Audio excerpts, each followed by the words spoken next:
नमस्कार, मी आठवणी या चॅनलवरनं बोलते आहे. आपण अनेक जणांच्या आठवणी घेतो हे आपल्याला माहीत आहे. तर आज आपल्याकडे ह्या आठवणी, जीवनाचा प्रवास आणि त्यातल्या आठवणी सांगण्यासाठी श्री राजेंद्र शिवदे हे आलेले आहेत. तेव्हा त्यांचं आपण स्वागत करूयात. नमस्कार शिवदे साहेब, तुम्ही आज तुमच्या जीवनातला जो प्रवास आहे तो सांगा, म्हणजे त्यातनं लोकांना काही ना काही बोध होऊ शकेल. तेव्हा आपण आपल्या जीवनाचा प्रवास सुरू केला तरी चालेल. नमस्कार. आठवणी या चॅनलमध्ये माझे स्वतःचे अनुभव, आयुष्यातले अनुभव किंवा मला असलेल्या आठवणी महत्त्वाच्या त्या सांगण्यासाठी आपण मला इथे बोलवलं, मला प्राधान्याने संधी दिली, त्याबद्दल मी आपला मनपूर्वक आभारी आहे. तर एक रामदासांची उक्ती आहे, मनात वांछिले पूर्व संचित केले तयासारखे भोगणे प्राप्त झाले. या आयुष्यामध्ये आपल्याला पूर्वसंचिताप्रमाणे दैवाप्रमाणे जे काही आहे ते आपल्याला ते भोगावं लागतं.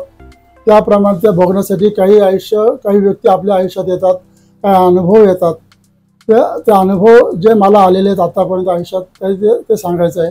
आणि दुसरी गोष्ट, थोर विचारवंत आणि साहित्यिक श्री म माटे यांचा विचारशलाका या पुस्तकातील एक लेख होता की त्या लेखाप्रमाणे कुठलीही गोष्ट घडताना वेळ, स्थळ आणि दैव आणि मनुष्य या चार गोष्टी एकत्र आल्याशिवाय ती घटना घडतच नाही. त्याप्रमाणे दैवयोगाने किंवा आयुष्यात आली त्यांच्याप्रमाणे मला जे अनुभव आलेले आहेत त्या आठवणी राहिलेल्या आहेत माझ्या, त्या की आतापर्यंत मी फार कमी लोकांना सांगितलं असेल. त्या इथे सांगायची मला संधी मिळाली, त्याबद्दल आपला आभारी आहे. ते मी आता सांगतो. मुलांना सांभाळताना आई वडील नेहमीच कष्ट घेतात, पण माझ्या आठवणीत राहिलेले आई वडील जे आहेत त्यांचे आलेली कष्ट जे आहेत ते मला सांगावेसे वाटतात. आम्ही कॅम्पमध्ये राहत होतो. ते कॅम्पमधून शनिवार पेठेत जाऊन 3ऱ्या मजल्यावर पाणी भरून पहाटे सकाळी जाऊन परत येऊन आमच्यासाठी स्वयंपाक करून वडील आम्हाला सांभाळायचे. त्यावेळेस आई शाळेमध्ये नोकरीला, जिल्हा परिषद शाळेमध्ये नोकरीला होती. आणि आईची नोकरीचा सुद्धा एक विशेष सांगण्यासारखं आठवण अशी आहे की 4थीमध्ये शाळा सोडलेली असताना 30-40 वर्षाच्या खंडानंतर ती 7वी पास झाली. 7वी पास होऊन शिक्षिकेची नोकरी मिळाली त्या काळामध्ये. त्यानंतर मग ती माझी लहान मावशी आणि माझी आई आणि तिघही त्यावेळची 11वी असलेली SSC एका वर्षी पहिल्या अटेम्प्टमध्ये पास झालेलो. आणि त्यानंतर माझ्या आईने DED पण केलं. आणि एवढं करून शिक्षण घेऊन तिने शिक्षण म्हणजे नोकरी सांभाळली. ती नोकरी करताना सुद्धा जिल्हा परिषद असल्यामुळे शिंदेवाडी, पानशेत या सगळ्या गोष्टी ये जा करून तिने सांभाळलेलं होतं. की त्यांनी आमच्यासाठी जे काही कष्ट केलेत ते खरंच अजून आठवणीत राहण्यासारखे आहेत. ते सगळं महत्त्वाची आठवण असलेली अशी आहे की वडिलांच्या ओळखीतून मला फिलिप्स कंपनीमध्ये नोकरी लागली, लोणी काळभोरला करावी लागली. ट्रान्सपोर्ट ऑफिस ॲडमिन व त्याच्यामध्ये विशेष म्हणजे स्क्रॅपचं काम, की जे जास्त सेन्सिटिव्ह गोष्ट असते कुठल्याही ऑर्गनायझेशनमध्ये, ते काम माझ्याकडे दिलं होतं. माझ्याकडून बरेच वेळा ते बदलून घेण्याचा प्रयत्न केला, पण ते परत माझ्याचकडे काम होत होतं. तर BK मिश्रा म्हणून होते, त्यांनी मला त्यांच्या केबिनमध्ये बोलवलं आणि सांगितलं की याच्या पुढे कचरा घेऊन जाणारी जी गाडी असेल ती गाडी आल्यानंतर ती भरू द्यायची, नेहमीप्रमाणे करायचं. फक्त गेटच्या बाहेर जाताना ती जाऊ द्यायची नाही. मला फोन करायचा, मी कुठेही असेल, अगदी डायरेक्टरच्या मीटिंगमध्ये असेल तरी सुद्धा मला फोन करायला सांगायचं आणि मला बोलवायचं. ते सांगितलं. मला त्यातलं काही ते गांभीर्य मला त्यावेळेस काही कळलं नाही. मी माझं नंतर काही 8 दिवसानंतर ती गाडी आली स्क्रॅप घेणारी. त्यानं गाडी आतमध्ये आली, भरणं झालं, वजन केलं, स्क्रॅपचं इनवाईस झालं, गेट पास झाला, सगळं झालं. आणि ते झाल्यानंतर ती गाडी गेटपाशी आली आणि मी गेटवर सांगितलं की गाडी थांबवून ठेवा, पुढे जाऊ देऊ नका. मिश्रा साहेबांनी सांगितलेलं आहे, पर्सनल मॅनेजर त्यांनी. मग मी मिश्रा साहेबांना फोन केला. त्यावेळेस त्यांनी सांगितल्याप्रमाणे ते खरंच जनरल मॅनेजर इथे मोठ्या मीटिंगमध्ये होते, पण त्यांना सेक्रेटरी सांगितलं की हे महत्त्वाचं आहे. त्यांनी मला असं आपण सांगितलेलं आहे करायला, फोन करायला सांगितलेलं आहे. मग त्यांनी फोन केला. ती मीटिंग सोडून मिश्रा ते खाली आले सगळं सोडून त्याने गाडी मागे घेतली आणि सगळी गाडी खाली केली. त्यावेळेस कचरा घेऊन चालला होता कंपनीला. आम्ही विकत होतो त्यावेळेस कचरा. तर कचरा जात असताना ते सगळी गाडी त्याने आदेश दिला, सगळी गाडी खाली करा. लोकांना शंका आली आणि नेमके त्यावेळेस 5:45 झाला. आमचे 5:45 कंपनी सुटत होती आणि हे सगळे लोक गाडी खाली करतात, बघतात, हे सगळं चाललंय आणि सगळे लोक संशयाने आमच्याकडे बघतात. तर मी मुख्य इन्चार्ज स्टाफचा होतो. तर त्यावेळेस गाडी निम्मी खाली झाली आणि नेमके लोक जात असताना त्या कचऱ्यातून शेवटी पार मागच्या बाजूला तांबा आणि पितळेच्या पोती सापडले तिथे. त्याच्यात सापडल्यानंतर मग आणि लोक बघत होते काय चाललंय, हे असं कसं चाललंय वगैरे. तर माझ्याकडेच संशयाची सोय माझ्याकडे यायला लागली. पण मला काही माहिती नव्हतं आणि मी काय झालं काही कल्पना नव्हती. मला एकच माहिती होतं की आपण काही केलं नाही आहे आणि त्यांनी मला सांगितलं होतं फोन करा. मी त्याप्रमाणे ते फोन केलेला आहे. ते माझे ड्युटी संपले.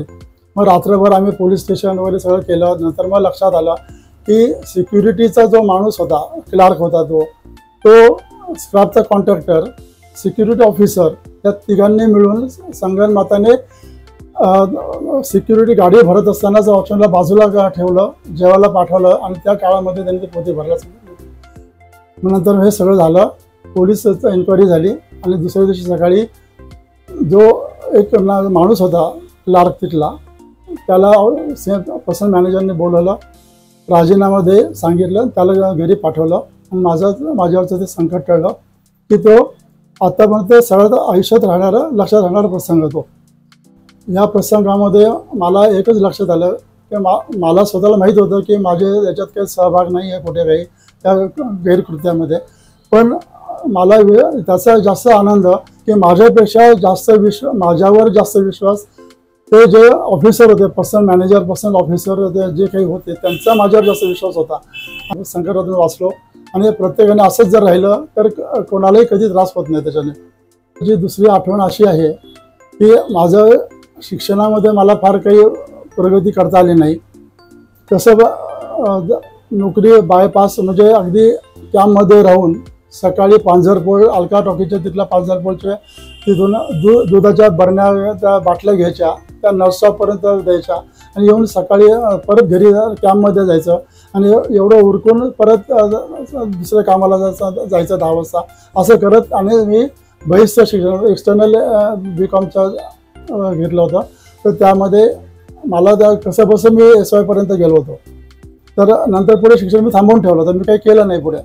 तर माझ्या कंपनीमध्ये AV गडकरी म्हणून ऑफिसर आहे मला. तर त्यांनी मला बघितलं आणि सांगितलं तर शिक्षण कार्य करत तू. म्हटलं आता इतकं शक्य नाही होणार, त्याने तू करतो. त्यांनी मला परीक्षेला फॉर्म भरायला सांगितला. अभ्यासाला रोज सकाळी आल्यानंतर काल अभ्यास काय केला ते माझ्या पालकांनी सुद्धा कधी विचारलं नसेल तेवढं त्यांनी ते मला रोज विचारायचे आणि माझ्याकडून TY BComची परीक्षा पूर्ण करून घेतली आणि रिझल्टच्या दिवशी मला स्वतःला विशेष सवलत देऊन रिझल्ट घेण्यासाठी पाठवलं आणि मी पास झाल्यानंतर माझ्यापेक्षा जास्त आनंद त्यांना झालेला होता. ही माझी सगळ्यात मोठी आठवण आहे की असे सुद्धा ऑफिसर आपल्याला मिळू शकतात की ते दुसऱ्याच्या आपल्या स्टाफच्या भल्यासाठी प्रयत्न करतात. नोकरी संपल्यानंतर मी एका बाजूला दुकान घेतलं होतं की निवृत्ती पश्चात आपलं काहीतरी उद्योग असावा म्हणूनच मला VRS घेतल्यानंतर सुद्धा काही कामासाठी त्यांनी ठेवलं होतं. तर दुकान माझे मुलं आणि मिसेस सांभाळायची. त्यांनी सगळं दुकान नावारूपाला आणलं. पण ते दुकान घेताना 5 वर्ष आमचं दुकान भाड्याने होतं. पण 5 वर्षानंतर मला घरमालकाने सांगितलं की आम्ही आता 5 वर्षापेक्षा असं तुम्हाला ठेवणार नाही, तुम्ही आता दुसरं दुकान बघा. तर एक आध्यात्मिक शक्ती असलेल्या एक महिला होती, तिने सांगितलं होतं की तुम्ही काळजी करू नका, तुमच्या याच्या दुकानाच्या जवळच तुम्हाला दुकान मिळणार आहे, तुम्ही काळजी करू नका. त्यानंतर हे सगळं झालं. मी एकच याच्यात होतं की भाड्याने दुकानात घ्यायचं तर स्वतःचं घ्यायचं, नाही तर मग घरी बसायचं. रविवारी वयस्कर गृहस्थ माझ्या दुकानात आला. त्याने मला बाकी सगळे निघून गेले. नंदी पहिले गेला, बाकी माणसं गेले आणि फक्त दुकानात तो माणूस राहिला. तो म्हटला तुमच्या इथे वाईट शक्ती आहे, तुमच्या वाईटावर कोणतरी आहे, ते वाईट काढायचं का? काढू. तर मी काय माझा एवढा विश्वास नव्हता त्याच्यावर काही. त्यांनी मला बसवलं, गाठी मारायला सांगितल्या, त्यांनी काही मंत्र म्हटले, काय झालं आणि म्हटलं ती गेली तुमची शक्ती. आता तो मुठीत धरायला दिलेला दोरा त्यांनी उघडायला सांगितला आणि बघा तिथे गाठी आहे का बघा. तिथं मी बघितलं तर एकही गाठ नव्हती त्याला. तर ते मला हात चलकी वाटली काय, मी जास्त विचार नाही केला त्याचा काही. पण दुसऱ्या दिवशी सोमवारी मला मुलगा जो दुकानामध्ये होता त्यांनी मला फोन करून सांगितलं की समोरचं दुकान देशपांडे म्हणून आहेत ते विकायला काढले, त्यांनी आपल्याला घ्यायचं का. तर मी ते जेवत होतो, जेवताना तसंच आलो आणि देशपांडेंना म्हटलं मला हे दुकान घ्यायचं आहे, म्हणजे 18 लाखाला मी विकणार आहे. मला तुम्ही काय सांगाल ती किंमत मी द्यायला तयार आहे. त्यावेळेस माझ्याकडे काय 1000 रुपये सुद्धा नव्हते माझ्याकडे. पण तो व्यवहाराचं मी तयार झालो. त्यांना सांगितलं मी घेतो. आणि त्याच्यानंतर त्यांना यापेक्षा जास्त डील देणारी लोक भेटली होती, तरी देशपांडेंनी सांगितलं मी कोणाला देणार नाही, ज्यांच्याशी झालेलं आहे ते मी त्यांनाच देणार आहे. आता हे सगळं झाल्यानंतर पैशाची जमा करायची. तर माझी मिसेस शानू पटेल हायस्कूलमध्ये कामाला होती. सध्याच्या काळामध्ये कोण 100 रुपये मागितले तर कोणी देत नाही. सर भेटले म्हणून ते त्या दोघंजण बोलत चालले होते. तर ते मिसेसने त्यांना सहज विचारलं की मला 5 लाख रुपये पाहिजेत, देणार का. त्यांनी एक क्षणाचा विलंब न करता दुसऱ्या क्षणाला त्यांनी सांगितलं दिले, तुम्ही संध्याकाळी या आणि पैसे घेऊन जा. म्हणजे ही आठवण जी काय आहे ती खरंच हे करण्यासारखी आहे, जाणवण्यासारखी आहे आणि ते आवर्जून सांगण्यासारखी आहे. आपण ते तिथले तिकडचं जे काही कामा करण्याची पद्धत, आमचं वागणूक, हे सगळं जे होतं त्याचा हा परिणाम होता की तुम्ही एकाच झटक्यात क्षणाचा विलंब न करता ते 5 लाख रुपये दिले आम्हाला आणि आमचं दुकान झालं. दुकानाचा आमचा स्वतःचा व्यवहार पूर्ण झाला. तो फिलिप्सची नोकरी माझी संपली, कॉन्ट्रॅक्ट बेसिसवरची नोकरी संपली. तर त्या प्रवीण कारकल म्हणून माझा एक मित्र होता, तो तिथे लेबर सप्लाय करायचा. लेबर घरची परिस्थिती काही फार, पण त्याला कल्पना होती म्हणून त्याने सांगितलं तर फिलिप्सची नोकरी संपली की दुसऱ्या दिवशी तो माझ्याकडे कामाला आहे. त्याप्रमाणे मी त्याच्याकडे कामाला जात होतो. एवढं सांगितलं मी नोकरी सोडतो, मला दुकान सांभाळलं कोणी नाही आहे.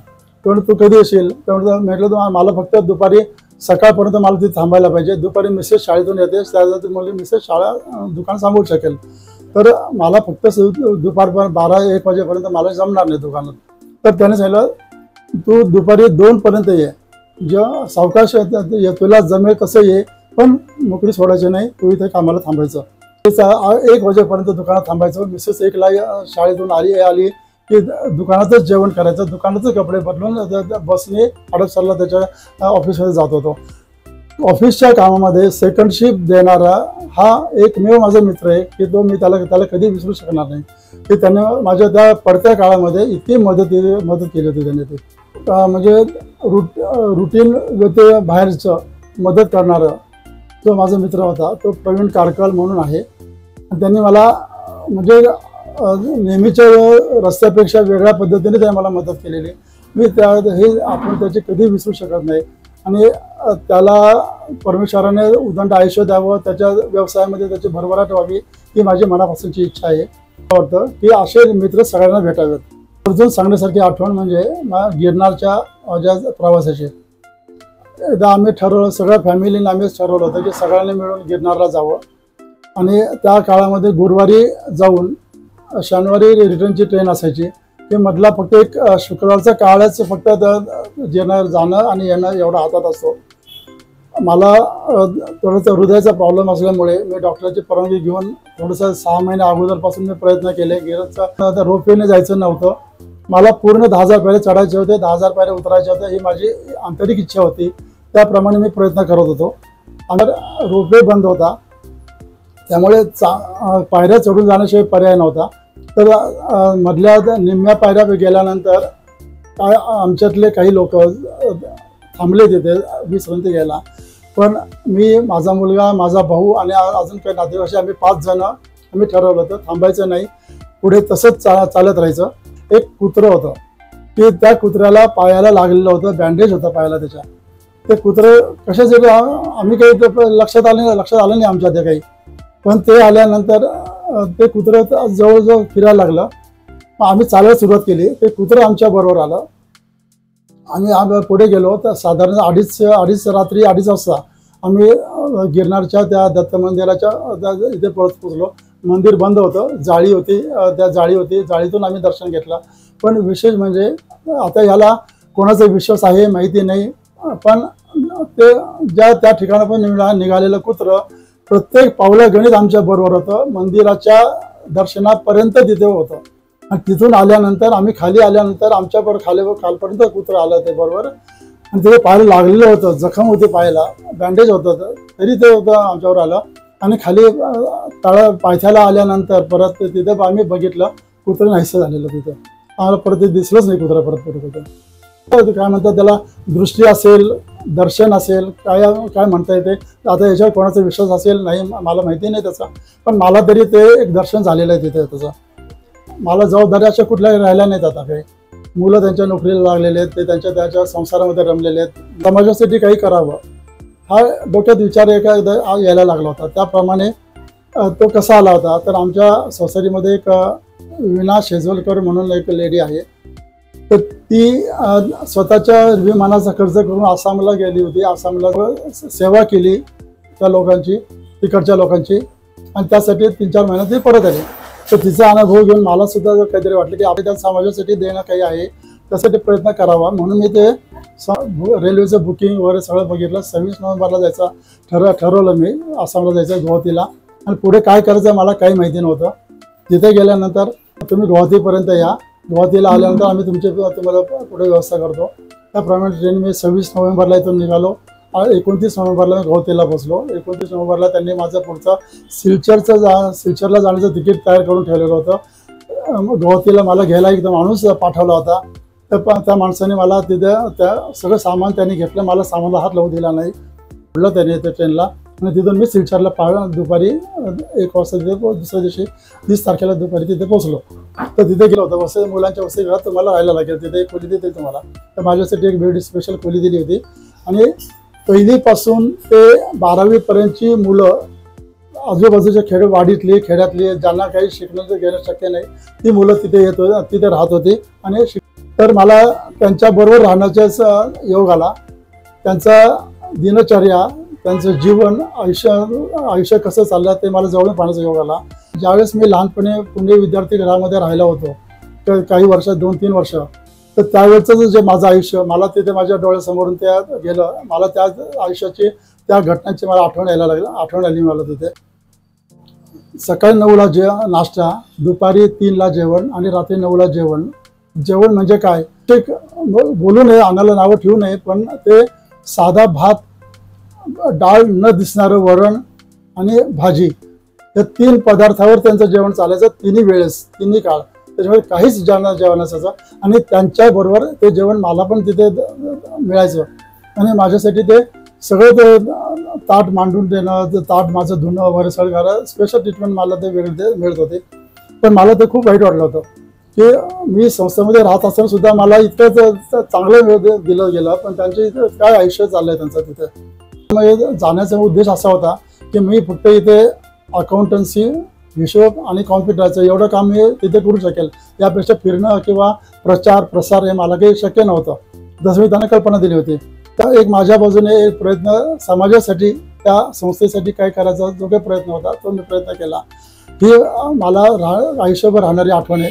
आणि नेहमी जाणवतं की आपण करायचा प्रयत्न केला, पण त्याचा उपयोग होईल का नाही मला माहिती नाही. पण त्याच्याबरोबर त्या मुलांचं जे काही मला जीवन पाहायला मिळालं ते खरंच भरून येतं. त्यासाठी भेटणारा जो अनुभव म्हणतात, आपण लोकांना नावं ठेवतो कुठल्याही संस्थेला, इन्स्टिट्यूटला, सेवा देणाऱ्या व्यवस्थेला, पण त्या कशा कामं करत असतात त्याचा अनुभव मला तिथे येतानाच आला.